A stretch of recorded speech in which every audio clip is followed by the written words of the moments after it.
Hello students, welcome to our channel Microbial World. Today our class is about blood. Blood is a body fluid in the circulatory system of humans and other vertebrates. Humans and other vertebrates యొక్క circulatory systemలో present అయ్యే body fluid blood. That delivers the necessary substance such as nutrients and oxygen to the cells. ఈ blood అనేది సెల్స్కి necessary సబ్స్టెన్స్ని deliver చేస్తుంది. Necessary substance అంటే useful సబ్స్టెన్స్ని, ఇలాంటివి nutrients, oxygen ఇలాంటివన్నీ కూడా blood సెల్స్కి deliver చేస్తుంది and transport the metabolic waste products away from though same cells. అదే same సెల్స్లో ఉన్న మెటబాలిక్ వేస్ట్ ప్రొడక్ట్స్ని కూడా ట్రాన్స్పోర్ట్ చేస్తుంది. Blood is composed of blood cells suspended in blood plasma. Blood is a fluid connective tissue. Blood is a fluid connective tissue. దీంట్లో plasma, blood cells and platelets అనేవి ఉంటాయి. This is the structure how blood cell is made up of. This is blood vessel, red blood cells, white blood cells and platelets.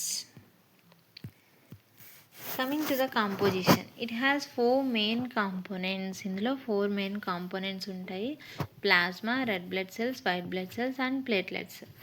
Blood is composed of about 55% of plasma. బ్లడ్లో 55% plasma ఉంటుంది, 45% form అయిన elements ఉంటాయి, which include red blood cells, white blood cells and platelets. Next, plasma. Plasma is mainly a water with dissolved proteins.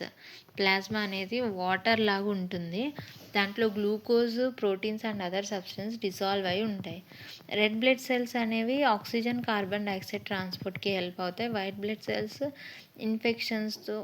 Infectious వైరస్తో fight చేయడానికి help అవుతాయి. And platelets blood క్లాటింగ్కి help అవుతాయి. Coming to the plasma, blood plasma consists of 90% of water, 6 to 8% of plasma proteins, 1% of electrolytes. Other components, nutrients, for example glucose and amino acids, hormones, example cortisol and thyroxine, waste, example urea, blood gases, example CO2 and O2. Red blood cells, RBC contain hemoglobin and covered with a membrane composed of protein and lipids. ఆర్బీసీలో haemoglobin అనేది present అయి ఉంటుంది, అది ఒక మెంబ్రెయిన్తో cover అయి ఉంటుంది. ఆ మెంబ్రెయిన్ లిపిడ్స్, ప్రోటీన్తో మేడప్ అవుతుంది.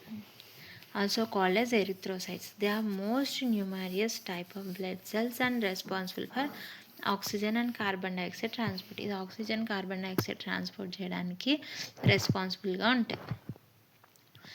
White blood cells. White blood cells are composed of granulocytes and non-granulocytes. Granulocytes అంటే న్యూట్రోఫిల్స్, ఎసినోఫిల్స్, బాసోఫిల్స్ ఇవన్నీ కూడా గ్రాన్యులోసైట్స్. నాన్ గ్రాన్యులోసైట్స్ అంటే లింఫోసైట్స్ అండ్ మోనోసైట్స్. వీటిని లూకోసైట్స్ అని కూడా పిలవచ్చు.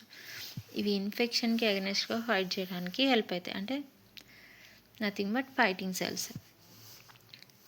There are several types including lymphocytes, monocytes and granulocytes. Next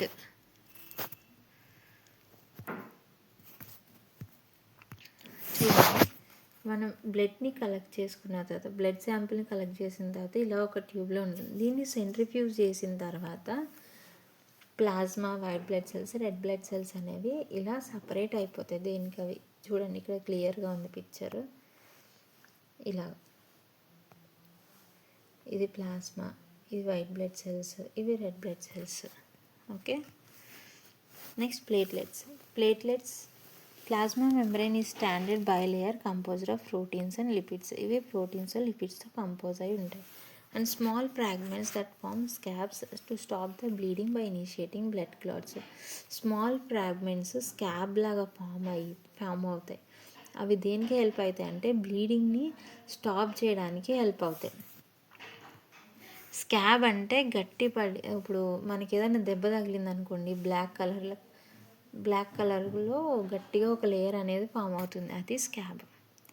that's all. This is the composition of blood.